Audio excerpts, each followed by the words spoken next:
Hello दोस्तों, आज के इस वीडियो में हम बात करने वाले हैं धनतेरस का दिन माँ लक्ष्मी की कृपा पाने का शुभ अवसर होता है। इस दिन गाय और झाड़ू को दोनों की पूजा का विशेष महत्व होता है।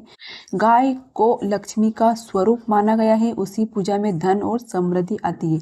वही झाड़ू की पूजा से घर में दरिद्रता दूर होती है और माँ लक्ष्मी का वास होता है। आज हम बताएंगे धनतेरस पर गाय और झाड़ू की पूजा की सही विधि और इससे चमत्कारी लाभ। तो बने रहिए हमारे वीडियो के अंत तक। तो सबसे पहले हमारे यहाँ माता धन्वंतरी और माता लक्ष्मी की पूजा की जाती है। उसके बाद हमारे यहाँ गाय की पूजा की जाती है। तो दीपावली मनाने हम हमेशा गांव में आते हैं, तो हम गाय की पूजा कर रहे हैं। ये हमारे ससुर जी गाय पकड़कर खड़े हैं और साथ में जो ये हमारे पति हैं जो गाय की पूजा कर रहे हैं और ये गाय पकड़कर खड़े हैं, हमारे छोटे देवर है और साइड में हमारी सासू माँ खड़ी है। धनतेरस के दिन गाय की पूजा करना अत्यंत शुभ माना जाता है। गाय को माता लक्ष्मी का स्वरूप कहा गया है क्योंकि गाय से हमें समृद्धि, स्वास्थ्य और सुख मिलता है। कहा जाता है कि जो व्यक्ति इस दिन श्रद्धा से गौ माता की पूजा करता है उसके घर में कभी धन, अन्न और सुख की कमी नहीं होती। गाय की सेवा करने से पाप नष्ट होते हैं और पुण्य की वृद्धि होती है।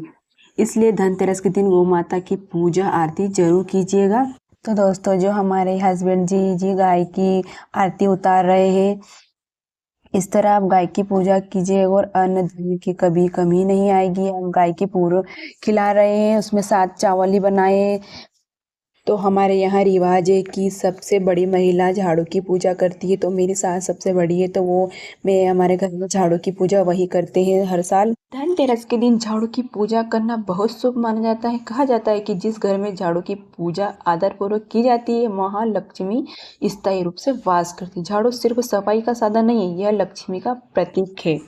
तो इस प्रकार हमारे सासू माँ झाड़ू की पूजा कर रही है। हमारे यहाँ नई या पुरानी झाड़ू दोनों की साथ में पूजा की जाती है। पहले जल के छींटे डाल लीजिए, फिर कुमकुम अक्षत से आप तिलक कर दीजिएगा। धूप दिखाकर आप आरती उतार दीजिएगा। फिर अब बाजार से झाड़ू खरीद के लाए तो हमेशा झाड़ू नारियल की या फिर खजूर की झाड़ू होनी चाहिए। आप ध्यान रखें कि आप प्लास्टिक की झाड़ू न खरीदें। प्लास्टिक का हत्था चलेगा लेकिन प्लास्टिक की झाड़ू नहीं चलेगी, अशुभ माना जाता है।